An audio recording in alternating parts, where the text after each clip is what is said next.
ചൂട് സമയമാണ്. ഈ ഒരു ചൂട് സമയങ്ങളിൽ നമ്മുടെ പക്ഷികളും മൃഗങ്ങളും അതുപോലെ നമ്മുടെ കന്നുകാലികൾ ഉൾപ്പെടെ ശ്രദ്ധിക്കേണ്ട കാര്യങ്ങൾ എന്തൊക്കെയാണ്, അവർക്ക് നൽകേണ്ട ഭക്ഷണ ക്രമങ്ങൾ എങ്ങനെയൊക്കെയാണ്, എല്ലാം പ്രതികരിക്കാൻ വേണ്ടി കോട്ടയത്തെ chief veterinary officer doctor Sajeev Kumar ജാഗ്രത ന്യൂസിനോട് പ്രതികരിക്കുന്നുണ്ട്. നമുക്കതൊന്ന് കാണാം.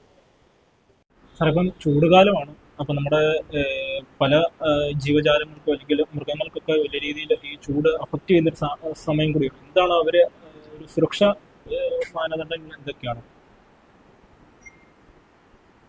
പശുക്കളെ സംബന്ധിച്ചോളം അല്ലെങ്കിൽ ക്ഷീരകർഷകരെ സംബന്ധിച്ചോളം നമ്മൾ ശ്രദ്ധിക്കേണ്ട ഒരു കാര്യം, കൂടുതൽ ചൂടുള്ള സമയങ്ങളിൽ അവയുടെ ആഹാരക്രമമാണ് നമ്മൾ ശ്രദ്ധിക്കേണ്ടത്. പശുക്കളെ സംബന്ധിച്ചിടത്തോളം ചൂടുള്ള സമയങ്ങളിൽ അതിരാവിലെയും വൈകിട്ടുമായിട്ടാണ് അതിന് ഖരാഹാരങ്ങൾ കൊടുക്കേണ്ടത്. മറ്റുള്ള സമയങ്ങളിൽ, അതായത് ഇടയ്ക്കുള്ള സമയങ്ങളിൽ തണുത്ത വെള്ളം കുടിക്കാൻ കൊടുക്കുക എന്നുള്ളതാണ് രീതി. ഇപ്പോൾ കഴിയുന്നത് ഒരു 8:30 കൂടി തന്നെ പുല്ലും അല്ലെങ്കിൽ വൈക്കോല് അല്ലെങ്കിൽ ഖരാഹാരം അങ്ങനെയുള്ള കാര്യങ്ങളെല്ലാം കൊടുക്കുക. ഇടയ്ക്ക് തണുത്ത വെള്ളം കുടിക്കാൻ കൊടുക്കുക. ഉച്ചയ്ക്ക് ശേഷമാണ് നമ്മൾ ഭക്ഷണം കൊടുക്കുന്നതെങ്കിൽ അതൊരു 4 മണിക്ക് ശേഷം പിന്നെ കൊടുക്കാൻ ശ്രമിക്കുന്നതായിരിക്കും നല്ലത്. പിന്നെ പുറത്തഴിച്ചുവിട്ട് തീറ്റ കൊടുക്കുന്ന ഉരുക്കളെ സംബന്ധിച്ചിടത്തോളം തണലുള്ള വൃക്ഷങ്ങളുടെ ചുവട്ടിൽ കെട്ടി തീറ്റ കൊടുക്കുന്നതായിരിക്കും നല്ലത്. അതായത് നേരിട്ട് സൂര്യപ്രകാശം അവരുടെ ദേഹത്ത് പതിക്കാതെ ശ്രദ്ധിക്കുന്നത് ഉചിതമാണ്. പിന്നെ കുടിക്കുന്ന വെള്ളത്തിലാണെങ്കിലും ഉമ്മുനീരിലൂടെ ധാരാളം സോഡിയം അയോൺ നഷ്ടപ്പെടുന്നുണ്ട്. ഉമ്മുനീരിലൂടെ നഷ്ടപ്പെടുന്നുണ്ട്. അത് തിരികെ ശരീരത്തിൽ ലഭിക്കുന്നതിന് ആവശ്യമായിട്ട് സോഡിയം ബൈകാർബണേറ്റ് അല്ലെങ്കിൽ സോഡാപ്പൊടി എന്ന് പറയുന്ന സാധനം, അപ്പത്തിൽ ചേർക്കുന്ന സോഡാപ്പൊടി, അത് തീറ്റയിൽ ചേർത്ത് കൊടുക്കുന്നത് കറവപ്പശുക്കളെ സംബന്ധിച്ചുള്ള ഉചിതമാണ്. അതല്ലെങ്കിൽ അത് പാലുൽപാദനത്തെ പ്രതികൂലമായിട്ട് ബാധിക്കാൻ സാധ്യതയുണ്ട്. പിന്നെ മറ്റൊരു കാര്യം, ഏതെങ്കിലും രീതിയിൽ ഉൽപാദനം കുറയുന്ന ഒരു സാഹചര്യം കാണുകയാണെങ്കിൽ വൈറ്റമിൻ സംബന്ധമായിട്ടുള്ള അല്ലെങ്കിൽ ലിവർ ടോണിക്കുകൾ കുടിവെള്ളത്തിലോ അല്ലെങ്കിൽ തീറ്റയിലോ ചേർത്ത് കൊടുക്കുന്നത് ഏറെ ഉചിതമാണ്. കാരണം പച്ചപ്പുല്ലിൻ്റെ ലഭ്യതയാണ് ഈ സമയങ്ങളിലെ ഏറ്റവും വലിയൊരു ചോദ്യചിഹ്നം ആയിട്ട് വരുന്നത്. അപ്പോൾ പച്ചപ്പുല്ലിലെ ആ പച്ചപ്പ് നഷ്ടപ്പെടുന്നതുകൊണ്ട് അത് ശരീരത്തിലേക്ക് പച്ചപ്പ് അല്ലെങ്കിൽ വൈറ്റമിൻ എ ലഭ്യമാക്കുന്നതിന് വൈറ്റമിൻ എ അടങ്ങിയ ധാതുലവണ മിശ്രിതമോ അതല്ലെങ്കിൽ മീനെണ്ണ പോലുള്ള ടോണിക്കുകളോ ഒക്കെ കൊടുക്കുന്നത് ഉചിതമായിരിക്കും. അപ്പം ഇത് നമ്മൾ കൊടുക്കുമ്പോഴത്തേക്കും പച്ചപ്പുല്ലിൻ്റെ അഭാവം ഒരു പരിധിവരെ പരിഹരിക്കുന്നതുകൊണ്ട് ഉൽപാദനത്തെ അത് കാര്യമായിട്ട് പ്രതികൂലമായിട്ട് ബാധിക്കാതെ നമുക്ക് ശ്രദ്ധിക്കാൻ സാധിക്കും.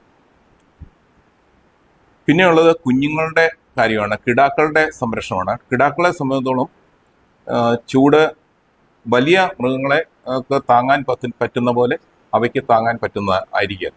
അപ്പോൾ അതുകൊണ്ട് തള്ളയോടൊപ്പം മേയാൻ കുഞ്ഞുങ്ങളെ വിടാതെ കൂട്ടിൽ തന്നെ കുഞ്ഞുങ്ങളെ കാഫ് പെന്നിൽ തന്നെ സംരക്ഷിക്കുന്നതായിരിക്കും. കാഫ് പെൻ എന്ന് പറഞ്ഞാൽ കുട്ടികളെ സംരക്ഷിക്കുന്ന പ്രത്യേക ഷെഡാണ്. അതിൽ തന്നെ സംരക്ഷിച്ച് അവർക്ക് ആവശ്യമായിട്ടുള്ള വെള്ളവും പാലും അല്ലെങ്കിൽ ഖരാഹാരമോ തീറ്റയോ ഒക്കെ കൊടുക്കുന്ന ഉചിതമായി. ഇത്രയും കാര്യങ്ങളാണ് നമ്മൾ പിന്നെ വലിയ മൃഗങ്ങളെ, അതായത് പശു അങ്ങനെയുള്ള മൃഗങ്ങളെ സംബന്ധിച്ചോളം ചെയ്യുന്നത്. ആടുകൾക്കും ഇതേതാണ്ട് ബാധകമാണ്. പക്ഷേ ആടുകൾക്ക് അത് കെട്ടി നിർത്താത്തത് സംബന്ധിച്ചിടത്തോളം അത് ഓടി നടന്ന് തീറ്റ കഴിക്കുന്ന ഒരു രീതി ആയതുകൊണ്ട് എത്രമാത്രം പ്രശ്നം വരുന്നില്ല. ഒരേ സ്ഥലത്ത് തന്നെ നിന്ന് തീറ്റ കഴിക്കുമ്പോഴാണ് അവയുടെ ശരീരത്തേക്ക് ചൂടെന്ന് പറഞ്ഞു കഴിഞ്ഞാൽ ശരിക്കും പറഞ്ഞാൽ ഇൻഫ്രാറെഡ് അൾട്രാവയലറ്റ് റേസ് ആണ് ഇവയ്ക്ക് ഹാംഫുൾ ആയിട്ടുള്ള അല്ലെങ്കിൽ പ്രതിരോധ പ്രശ്നങ്ങളായിട്ട് വരുന്നത്. അപ്പം അക്കാര്യം ആണ് നമ്മൾ കൂടുതൽ ശ്രദ്ധിക്കേണ്ടത്. ചൂട് ഏതെങ്കിലും രീതി കറവയെ തീർച്ചയായിട്ടും ബാധിക്കാം. കാരണം നിർജ്ജലീകരണം ഒരു ഏറ്റവും വലിയൊരു പ്രശ്നമാണ്. അപ്പൊ ശരീരത്തിലെ ജലാംശം നഷ്ടപ്പെടുമ്പോൾ സ്വാഭാവികമായിട്ടും അതിന്റെ ഉൽപാദനത്തെ ബാധിക്കും. കാരണം പാലിലെ പ്രധാനപ്പെട്ട ഒരു ഘടകം എന്ന് പറഞ്ഞു കഴിഞ്ഞാൽ ഏതാണ്ട് 85% ജലാംശമാണ്. അപ്പം ശരീരത്തിൽ നിന്ന് ജലാംശം നഷ്ടപ്പെടുമ്പോൾ ആ ജലാംശം നഷ്ടപ്പെടുന്നതുകൊണ്ട് തന്നെ ഉൽപാദനത്തെ പ്രതികൂലമായിട്ട് തന്നെ ബാധിക്കും. അപ്പൊ അതുകൊണ്ടാണ് പറഞ്ഞത് ഏത് സമയവും തണുത്ത ജലം കുടിക്കാൻ എന്ന് പറഞ്ഞാൽ ഐസറ്റല്ല ഉദ്ദേശിക്കുന്ന സാധാരണ വെള്ളം, കിണർ വെള്ളം അത് കൊടുക്കുന്നത് വളരെ നല്ലതാണ്. അത് കൊടുക്കേണ്ട സാഹചര്യമുണ്ട്. ഈ തീറ്റ അധികമായി എടുത്തു കഴിഞ്ഞാൽ എന്തെങ്കിലും പ്രശ്നങ്ങൾ ഈ ഒരു ചൂട് സമയത്ത് നേരിടുന്നുണ്ട്? അല്ല, ചൂട് സമയത്ത് ശരിക്കും പറഞ്ഞാല് മൃഗങ്ങൾ പൊതുവെ ഭക്ഷണത്തോട് വിരക്തിയാണ് കാണിക്കുന്നത്. വിരക്തി കാണിക്കും. അതുകൊണ്ടാണ് അതിരാവിലെയുള്ള സമയങ്ങളിലും അതുപോലെ തന്നെ വൈകിട്ടുള്ള സമയങ്ങളിലും ഭക്ഷണം കൊടുക്കാൻ പറയുന്നത്. അല്ലാത്ത സമയത്ത് നമ്മൾ ഭക്ഷണം കൊടുത്താലും ഒരുപക്ഷെ ഇവ ഭക്ഷണം കഴിക്കാൻ വിമുഖത കാണിക്കും. അപ്പോൾ കഴിയുന്നത് ഒരു 9 മണിക്കുള്ളിലുള്ള, അതായത് സൺലൈറ്റ് അതിൻ്റെ ശക്തമായി വരുന്നതിന് മുമ്പ് തന്നെ തീറ്റ കൊടുക്കുന്നതും, അതുപോലെ തന്നെ സൺലൈറ്റ് കുറച്ച് ഒരു 3:30-4 മണിക്ക് ശേഷം അത് ഒരു സ്ലാൻഡിങ് പൊസിഷനിലേക്ക് വരുമ്പോഴത്തേക്കും ചൂട് കുറയും. അപ്പോൾ അങ്ങനെ വരുമ്പോഴത്തേക്കും ആ സമയത്ത് നമ്മൾ തീറ്റ കൊടുക്കുവാണെങ്കിൽ അത് കഴിച്ചോളൂ. ഈ ഒരു സമയത്ത് ഇങ്ങനെ അസുഖമായി അല്ലെങ്കിൽ വരാറുണ്ടോ മൃഗങ്ങളൊക്കെ കൂടുതലായി? ഈ സമയത്ത് ശരിക്കും കൂടുതലായിട്ടുള്ള ഒരു സമയങ്ങളിൽ വരുന്നത് ശരിക്കും ഇൻഫെക്ഷ്യസ് ആയിട്ടുള്ള അസുഖങ്ങളാണ്. അതായത് ഉദാഹരണം പറഞ്ഞാൽ തീലേറിയാസിസ് പോലുള്ള അസുഖങ്ങൾ ഉണ്ടാകാം. ബ്ലഡിലെ പാരസൈറ്റ്സ് വരുന്ന ഒരു മൂലം ഉണ്ടാകുന്ന അസുഖമാണ്. അപ്പോൾ അതുപോലെ ബബേസിയോസിസ് എന്ന് പറയുന്ന കരളിനെ ബാധിക്കുന്ന, അതും രക്തത്തിലെ അണുക്കൾ തന്നെയാണ്, പക്ഷെ അത് കരളിനെയാണ് അത് നേരിട്ട് ബാധിക്കുന്നത്. അപ്പം അങ്ങനെയുള്ള അസുഖങ്ങൾ പ്രധാനമായിട്ട് സ്ട്രെസ്, അതായത് ശരീരത്തിൽ സ്ട്രെസ് കണ്ടീഷൻ കൂടുമ്പോഴത്തേക്കും ഉണ്ടാകുന്ന അസുഖങ്ങൾ തീർച്ചയായിട്ടും ഉണ്ടാകും. പ്രത്യേകിച്ച് കറവ പശുക്കളെ സംബന്ധിച്ചോളം ഈ സമയത്ത് ഉണ്ടാകുന്ന ശരിക്കും മാസ്റ്റൈറ്റിസ്, അതായത് അകിടുവീക്ക രോഗങ്ങൾ കൂടുതലായിട്ടുണ്ടാകും. അതിന് പ്രധാന കാരണം പശുക്കളെ ഏത് സമയം നനയ്ക്കുന്ന ഒരു പ്രകൃതം കർഷകരിൽ കാണുന്നു. ദേഹത്തെ ചൂട് കുറയ്ക്കും. പക്ഷേ അകിടോ അതല്ലെങ്കിൽ പാലുൽപാദിപ്പിക്കുന്ന ഗ്രന്ഥികളോ ഏത് സമയം തണുപ്പിക്കാൻ വേണ്ടിയിട്ട് അവർ ജലാംശം ഒഴിക്കുമ്പോൾ 2 രീതിയിലാണ്. ഉപയോഗിക്കുന്ന ജലം ശുദ്ധമല്ലെങ്കിൽ ആ ജലത്തിൽ നിന്ന് തന്നെ ഇൻഫെക്ഷൻ ഉണ്ടാകാൻ സാധ്യതയുണ്ട് ഒന്ന്.